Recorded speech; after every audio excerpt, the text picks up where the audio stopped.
Singa Bagira Karombo Nicodème, bonjour. Bonjour. Il y a des affrontements qui opposent les groupes du M23 au Wazalendo. Pour ce mercredi, comment était la situation? Ce mercredi, la situation, les matchs étaient un peu calmes, mais à partir de 10 heures, ils ont repris encore les affrontements, les attaques. Il y a eu encore les M23 qui ont attaqué encore les positions des Wazalendo au niveau de Kibumba. Après, la colline est appelée communément Kanyamahoro et ce sont maintenant échangés beaucoup de balles et des armes aussi lourdes se sont fait aussi attendre. Et à présent, comment est la situation?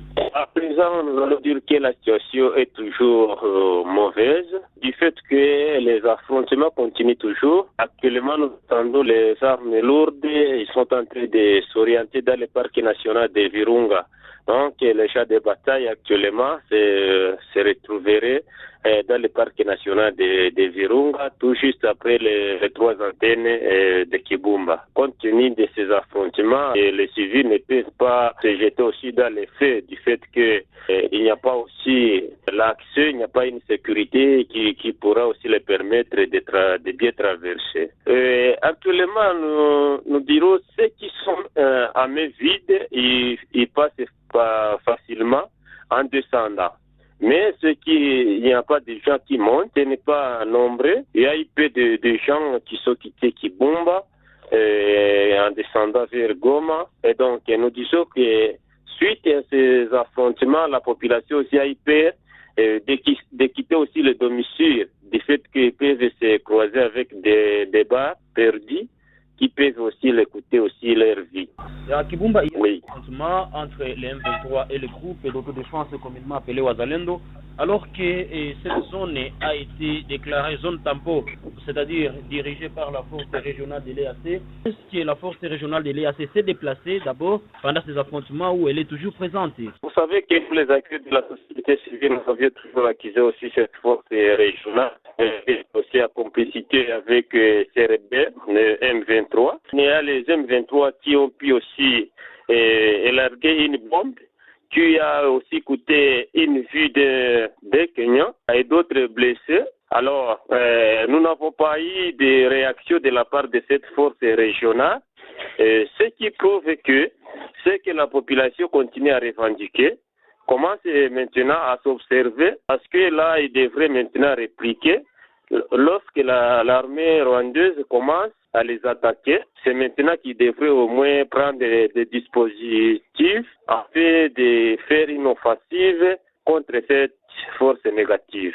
Comment trouvez-vous cette position de la force régionale de l'EAC, vous en tant que société civile de Nyiragongo? Bon, nous avons toujours dit que cette force, pour nous, ça ne nous avantage pas. Du fait que vous savez que lorsque nous sommes attaqués, ils utilisent le terme de ne pas dire de cesser le feu.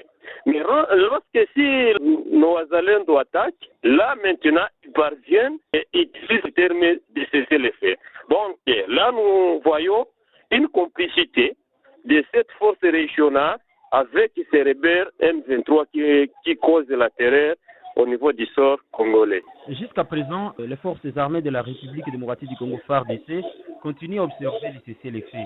Vous, en tant que société civile de Nyiragongo, quelle est votre réaction? Nous crions toujours, c'est demander au gouvernement, parce que la population vraiment vit d'une manière là inexplicable. Il mène une vie difficile, très précaire.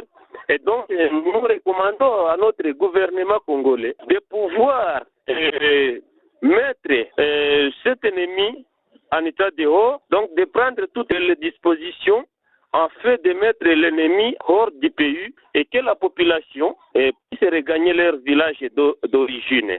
Donc, qui ne tiennent pas du slogan de cette force régionale du cessez-le-feu. Qu'ils prennent aussi leurs responsabilités et qu'ils puissent aussi chercher comment rétablir la paix sur toute l'étendue du territoire. Pendant ces affrontements, est-ce qu'il n'y a pas certains habitants de Kibumba qui ont été touchés par les balles? Fort malheureusement, même s'ils décédaient ou touchés par des coups de barre, il n'y aurait pas accès aussi de pouvoir aussi les dépêcher ou les déplacer, du fait que vous savez que c'était tout d'abord une zone où personne ou notre armée n'avait pas aussi droit de contrôler. Donc, nous pensons que depuis ces affrontements, il ne manquerait pas de personnes qui ont pu aussi gâcher leur vie là-bas et des blessés aussi. Mais par manque de moyens, là où ils peuvent franchir pour qu'ils puissent accéder aux soins médicaux, ils peuvent aussi succomber. Ça aussi le savoir. Dans le processus de pacification, il y a l'engagement de la communauté internationale. Est-ce que vous avez un message ou une demande à la communauté internationale? Le message que nous pouvons dire à la communauté internationale, vous allez trouver que elle joue aussi le rôle d'hypocrisie. Donc c'est ça, il faut l'hypocrisie dans cette affaire. Et comment trouver-je que les M23 ils ne possèdent pas des armes lourdes, alors qu'à travers les Rwandais, qui est les yeux et les oreilles de la communauté internationale, ils trouvent maintenant la force de pouvoir aussi combattre nos Wazalendo qui se sont déterminés en fait de libérer aussi leur terre de nos ancêtres qui nous a été léguée par nos ancêtres. Et donc, nous pouvons dire que la communauté internationale puisse cesser avec cette malignité de tromperie à la communauté de l'Afrique, précisément ici en RDC. Ils trompent la vigilance de nos autorités, soit en disant qu'ils ne soutiennent pas cette force négative, au moment où les soutiennent indirectement à travers les Rwandais.